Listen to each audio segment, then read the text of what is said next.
Hi guys, இன்றைக்கி நம்ம என்ன வீடியோ பார்க்க போகிறோம்னு பார்த்தீங்கன்னா, இது வந்து ஒரு டாட்டா இண்டிகாவோட பெட்ரோல் ஃப்ளோட்டு லோ ப்ரெஷர் பம்புன்னு சொல்லுவாங்க. கஸ்டமருக்கு வந்து இது ஃபால்ட் ஆயிடுச்சு. இந்த மோட்ரு நம்மக்கிட்ட இருக்கிற ஒரு மோட்டரில் வந்து மேலே அந்த பிளாஸ்டிக் ஒன்று டேமேஜாக இருக்குது. இந்த பம்பு பார்த்திங்கன்னா ரொம்ப டிமாண்டாக இருக்குது இண்டிகாவில். நம்மக்கிட்ட ஒரே ஒரு பீஸ் தான் இருந்துச்சு. அந்த பீஸ்லேயும் இது உடஞ்சிருக்கு. அதனால் கஸ்டமரோட இதில் டாப் வந்து நல்லாயிருக்கு. ஸோ இந்த டாப்பை கழட்டி இந்த ஃப்ளோட் மோட்டரில் நம்ம இன்ஸ்டால் பண்ண போகிறோம்.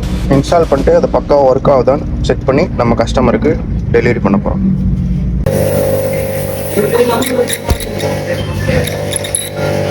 ஓகேவா? ஓகே பக்காவாக இருக்கா?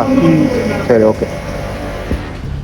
ஹாய் கைஸ், இப்போ பார்த்தீங்கன்னா இந்த பெட்ரோல் ஃப்ளோட்டை வந்து நம்ம பக்காவாக ரெடி பண்ணிட்டோம். இதை செக் பண்ணிட்டோம், நல்லா ஒர்க் ஆகுது. இப்போ வந்து இந்த கஸ்டமர் வந்துட்டாங்க. கஸ்டமர்கிட்ட தான் இப்போ டெலிவரி பண்ண போகிறோம். தரடா, கதவை தர. அண்ணா இந்தாங்கண்ணே. அண்ணா செக் பண்ணிட்டேன், சரி, பக்காவாக ஒர்க் ஆகுது.